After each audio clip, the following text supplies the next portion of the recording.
Bonjour, bonjour, je suis ravie de vous retrouver. Donc on est juste à 13 heures, on est bon, je laisse les gens un petit peu venir. J'espère que cette reprise du rythme scolaire pour ceux qui ont des enfants scolarisés ou non, s'est bien passé pour tout le monde. Que l'adaptation n'a pas été trop difficile parce qu'effectivement il y a eu beaucoup, je pense que bon, chacun a eu les règles et le rythme à reprendre, mais il y a eu pas mal d'adaptations à faire, donc voilà. Je pense que chacun d'entre nous, on a besoin de ce recul, de prendre le temps, parce que là, c'est intense. Toutes les infos qui viennent en même temps, en tout cas pour moi, ça a été assez intense. Rien de trop négatif, hein, mais intense, avec toutes les règles extérieures, tout le mouvement extérieur qui s'invite, les besoins de chacun, de pouvoir les écouter, de pouvoir en faire quelque chose. Voilà. Moi, c'était assez intense. Donc, j'espère que pour vous, c'était aussi intense, mais en tout cas, vous avez pu en faire quelque chose, l'accueillir, que c'était pas lourd, c'était pas sclérosant. Donc voilà. Donc c'est un petit peu toute cette semaine aussi qui m'a inspiré le sujet d'aujourd'hui pour ce live autour de la survie et de la recherche du zéro risque en fait. Euh, Dans le sens où en tout cas, moi, je pars toujours mes réflexions de mes ressentis, de voir ce qui en moi bloque ou surréagit.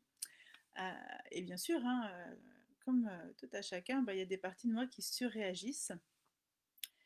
Et vraiment, par exemple, dans l'école de mes enfants, voilà, il y a normalement, il y a toutes les règles liées à la situation sanitaire, qui sont les règles communes à tout le monde, en fait. Voilà.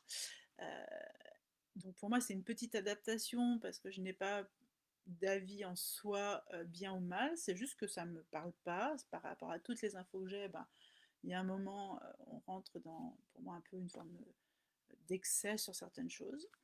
C'est pas cohérent, c'est pas pragmatique, c'est très réactionnel, donc voilà.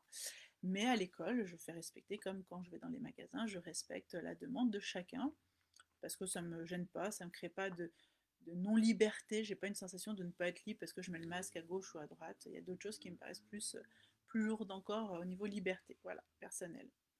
Mais il y a avec les infos de l'école et tout cette semaine, c'était assez, pour moi, ça a été assez intense. Il y a des choses qui m'ont bousculé, qui m'ont fait réfléchir sur tout ce qu'on nous demande, et si, et ça, il faut faire comme si, et les enfants doivent avoir tel comportement, et on attend qu'ils soient comme ça, et on met telle règle. Ce qui en soi, je comprends qu'on mette du cadre et que j'ai du respect, hein, en aucun moment je juge ce qui a été fait, c'est juste qu'est-ce qui se passe pour moi là. Ça m'a bousculé et comme un trop plein de règles, voilà, trop plein de règles qui m'a amené à cette réflexion. Finalement, à force de vouloir, à ce besoin de survie qui en soi a du sens, est-ce qu'on arrive à la recherche du zéro risque? Et est-ce que finalement c'est pas dangereux ce zéro risque parce que la vie est faite de risques, est faite de dangers. C'est aussi parce que on prend des risques, qu'on se trompe, qu'on apprend. C'est comme ça qu'on évolue, c'est comme ça qu'on transforme des choses. Et je trouve qu'effectivement, je crois qu'on est rentré dans une société de méga survie et vraiment de recherche de zéro risque dans tout.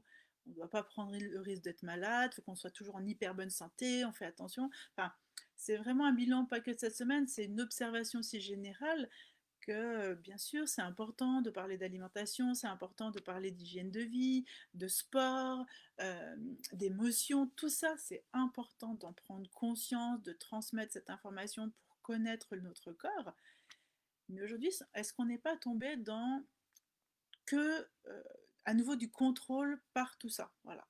À je dois avoir une hyper bonne hygiène alimentaire, une hyper bonne hygiène de vie. Il faut que ce soit comme ça, il faut que ce soit comme ça, il faut que ce soit comme ça pour survivre, pour tenir le coup, par peur et du coup à pas avoir de risque d'être malade. Euh, Ma réflexion à moi aussi, c'est parce que je me rends compte que souvent, Et c'est dû à plein de choses, à notre éducation, au fait qu'avant on ne connaissait pas pleinement le fonctionnement du corps sur tous ces plans. Mais je me rends compte que dans mes accompagnements, souvent les gens ils sont à la recherche de ne pas ressentir, par exemple. Ben non, ah mais c'est pas confortable, j'ai pas envie d'avoir mal, euh, il faut, voilà, je veux pas ça, ou je veux pas être malade, je veux pas, je veux faire tout pour qu'il n'y ait pas d'effet en fait, qu'il n'y ait pas de ressenti, qu'il n'y ait pas de sensation. Et du coup, bah ça, on en rentre dans quelque chose de dangereux parce qu'aujourd'hui, qu'est-ce qui va faire que on va justement survivre? C'est cette partie animale en nous qui utilise ces cinq sens. En plus, nous, on a du coup le cerveau qui nous permet de faire quelque chose de toutes les informations concrètes comme subtiles et d'en créer des actions pour notre survie. Et une évolution pas que de changer de territoire, courir, fuir, enfin fuir, se figer ou attaquer, mais aussi dire euh, au-delà de ces trois modes de survie, je peux aussi prendre un petit peu de recul, écouter mes émotions, je peux monter un escalier, enfin voilà, on peut avoir des solutions autres que ce qu'a un animal en soi, voilà. On peut aller chercher ailleurs, on peut être créatif, on a cette notion créative des choses grâce aussi à notre cerveau. Donc, bah, si on évite de ressentir, si on évite euh, d'avoir des conséquences dans notre vie, d'être malade, et je ne veux pas dire qu'il faut tomber malade, qu'il faut tout se laisser aller, et puis vaille que vaille, hein, ça c'est un autre extrême, euh, mais à quel moment le curseur est équilibré dans sa juste place et non pas dans ses excès. Et je trouve qu'aujourd'hui, bah, c'est un petit peu ça, avec tout ce qu'on est en train de mettre en place. Moi, je me sens un peu stressée, pourtant j'ai du recul, je sais ce qui ce qui me parle pas, j'ai confiance en la vie, euh, j'ai confiance en moi, mais il y a une forme de pression, voilà, c'est ça, c'est cette pression à attention, oh, faut pas qu'ils tombent, faut pas qu'ils se font mal, faut pas qu'on soit malade, faut pas qu'on ait ci, faut pas qu'on ait ça. Et du coup, bah, je trouve que ça coupe la vivance, ça crée un surstress. Euh, il ne faut pas que les enfants aient des comportements inappropriés, par exemple. Voilà, ça m'a beaucoup interpellée aussi là-dessus. Le juste comportement, la juste émotion pour un enfant. Bah non, un enfant, il ne peut pas avoir la juste émotion parce qu'il a l'émotion qu'il ressent, mais il ne sait pas avoir le comportement adapté parce que c'est un enfant suivant son âge. Hein, mais voilà. Il ne peut pas toujours avoir le comportement adapté. Et ça arrive, et même moi, j'ai pas toujours le comportement adapté avec mes enfants, avec les gens qui m'entourent. J'ai mes propres peurs, j'ai mes propres réactions émotionnelles, mais le but après, c'est d'en faire quelque chose et de tirer des leçons. Et voilà, un petit peu, je fais un panel un peu grand de ma réflexion parce que c'était tout ce cheminement. C'est très personnel, et en même temps, je crois que c'est important d'y réfléchir à, ce, à cette recherche perpétuelle de survie et d'éviter de vivre, en fait. Voilà. Donc, en voulant survivre, on oublie de vivre. C'est un peu ma sensation aujourd'hui. Cette semaine, c'était ma réflexion intérieure avec moi-même. Bien sûr, j'ai écouté les parts que ça touche, qui sont blessées, parce que bien sûr, je suis comme un être, comme chacun, bien sûr. J'ai ces parties blessées en réaction, et je les ai écoutées, j'ai pris soin d'elles, voir ce qui se passait. Euh, Mes inquiétudes, même ma révolte, à me dire on en est encore là. Il y a des parties de moi parfois, ça va peut-être paraître égocentrique, mais mon âme, c'est pas du tout l'adulte. Hein. Aujourd'hui, c'est mon âme, la petite fille. Oh, putain, notre société, elle en est là. Moi, je crois qu'ici, c'est le paradis et on est encore à fonctionner comme ça. Mais bien sûr, hein, on est en évolution. Vous allez dire, on évolue tous, oui. Mais moi, j'ai des parties des fois qui sont en colère, qui sont révoltés en disant on a tout pour nous, on a tout pour être heureux et puis on n'y arrive pas parce que c'est de l'émotionnel, parce que c'est des croyances, parce que c'est des blocages. Donc je vis un peu de frustration à ça. Donc je l'écoute, je l'accueille, je le partage parce que je pense que c'est ça qui est important, c'est ça qui m'aide à avoir toujours une posture la plus juste avec les autres, pouvoir dire qui je suis et puis me détacher aussi, hein, devenir à être à l'accueil, toujours dans l'empathie, mais pas dans la sauveuse, pas celle qui essaye de satisfaire l'autre ou de compenser les ressentis des autres, mais juste être moi, prendre ma place et laisser à l'autre la possibilité d'être elle-même ou lui-même. Voilà. Donc c'est vraiment toute cette réflexion autour de la survie. Et aujourd'hui, c'est aussi euh, appauvrir notre corps et notre cerveau que de lui éviter toute expérience, puisqu'on sait que les expériences permettent au cerveau de créer des connexions, d'être créatif, de trouver des solutions. C'est ça, vous voyez, pendant le confinement, il y a plein de gens qui ont eu plein d'idées pour pouvoir s'en sortir, les petits commerçants, tout ça. On a recherché, c'est naturel pour nous, pour notre système, d'aller trouver des solutions. Mais on a tellement compartimenté ça dans ce qui est bien et mal, ou ce qui doit se faire ou pas se faire, on oublie de ressentir et peut-être de ne pas reproduire. Et c'est, tiens, et si je faisais carrément différemment. Et moi, je trouve ça important. C'est aussi ce qui va faire l'éveil de notre société, de l'individu, c'est de sortir du connu pour aller vers un peu moins de connu, basé par contre sur une forme de structure, plus de connaissance globale de l'être, plus connaissance globale du corps humain, de son fonctionnement. Donc on a des informations plus importantes qu'avant, c'est le cas aussi de notre génération. C'est que les sciences, elles n'ont pas fait que développer des connaissances dans un domaine juste biologique et on va dire technique. On a développé aussi tout ce qui était lié à la physique quantique, aux choses plus subtiles, comment ça se passe entre l'échange entre deux personnes quand on discute, les énergies, le besoin du cerveau dans la partie cognitive, comment il se construit le cerveau, comment les liens se construisent. Donc tout ça nous apporte tellement de connaissances et nous ouvre la porte à plein de possibles. Et aujourd'hui, notre survie, si elle nous empêche de vivre pleinement et d'être créateur, à quel moment on va justement se faire du mal?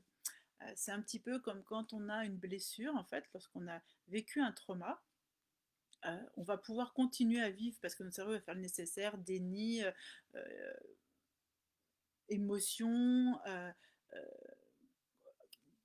j'ai pas dit le mot, motivation, on va sortir de certains schémas en disant allez, oh, je vais y arriver, c'est pas grave, hein, ou en s'écroulant un moment et puis après on remonte.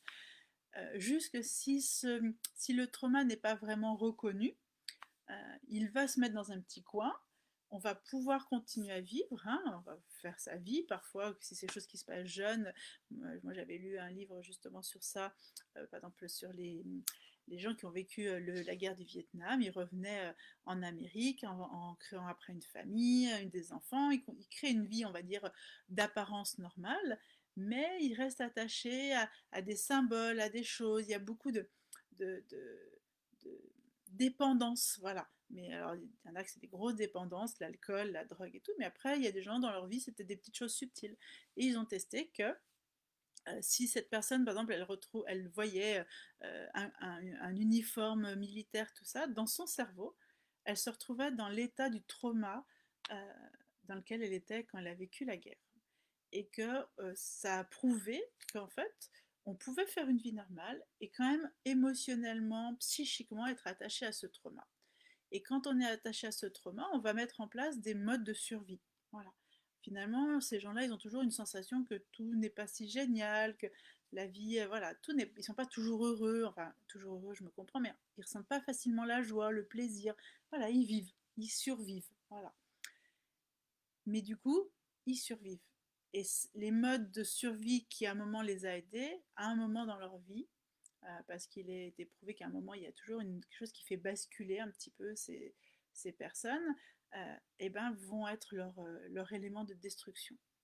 Donc tout ça pour vous expliquer que si on a des modes qui nous ont aidés à un moment, des croyances, des comportements, euh, des, des émotions, peut-être qu'à un moment elles peuvent devenir notre prison. Voilà.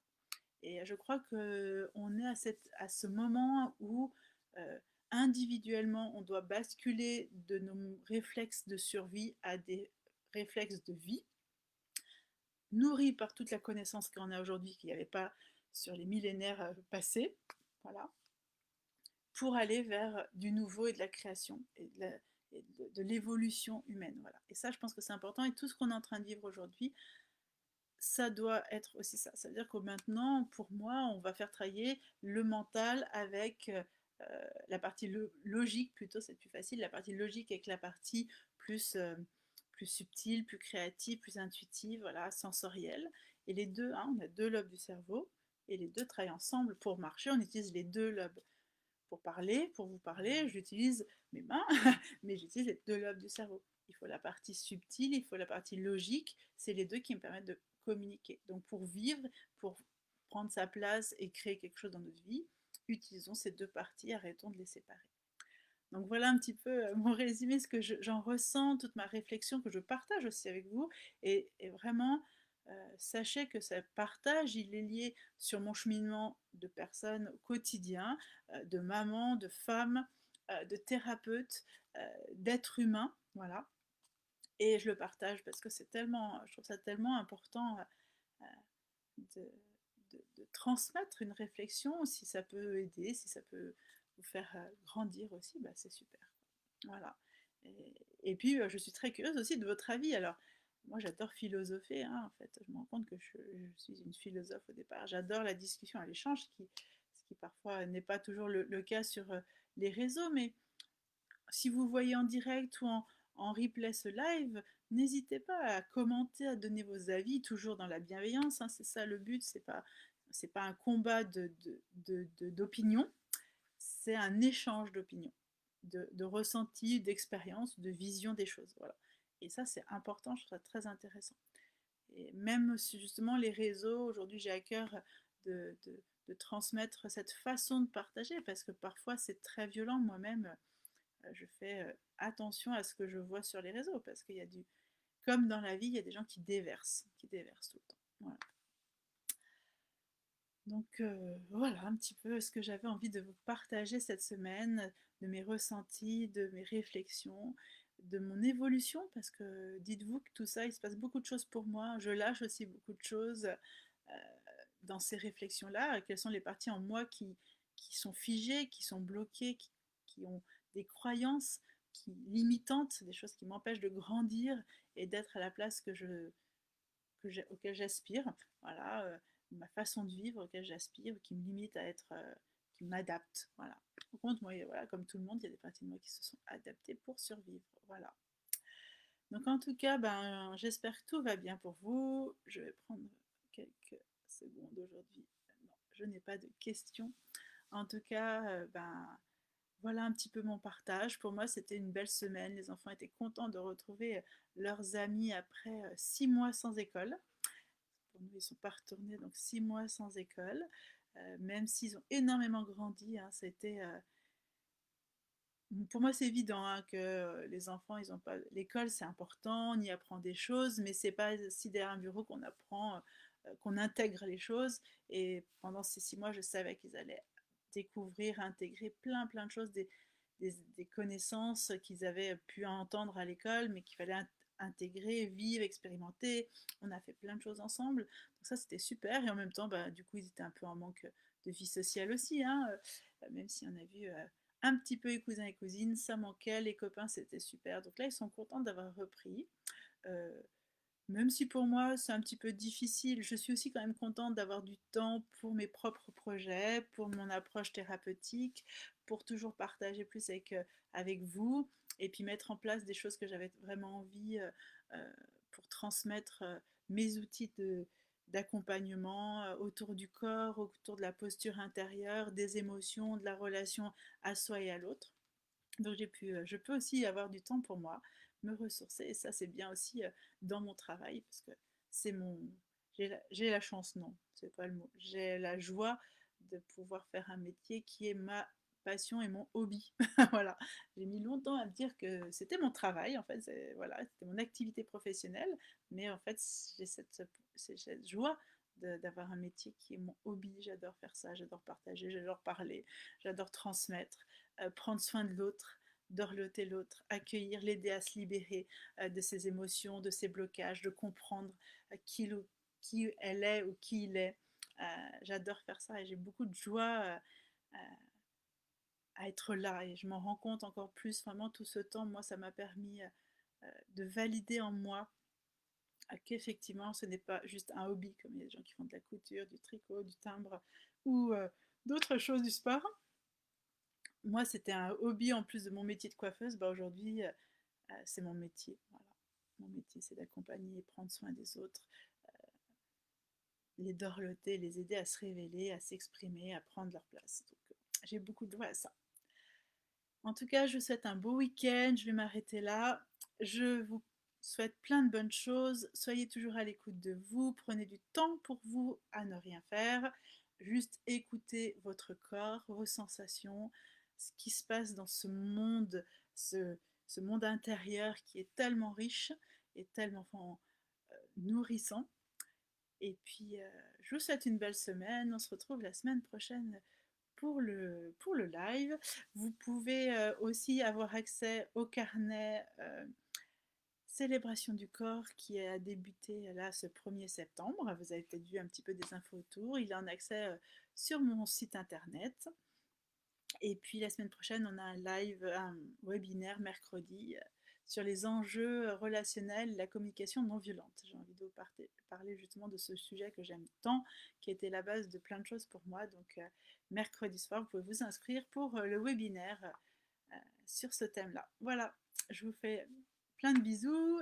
Au moment où je m'en vais, bah coucou Séverine, ça y est, j'ai terminé. J'espère que tu vas bien. Et puis, on se retrouve la semaine prochaine, que ce soit pour le webinaire ou pour le live sur Facebook. Vous pouvez me retrouver aussi sur Instagram. Voilà. Belle journée.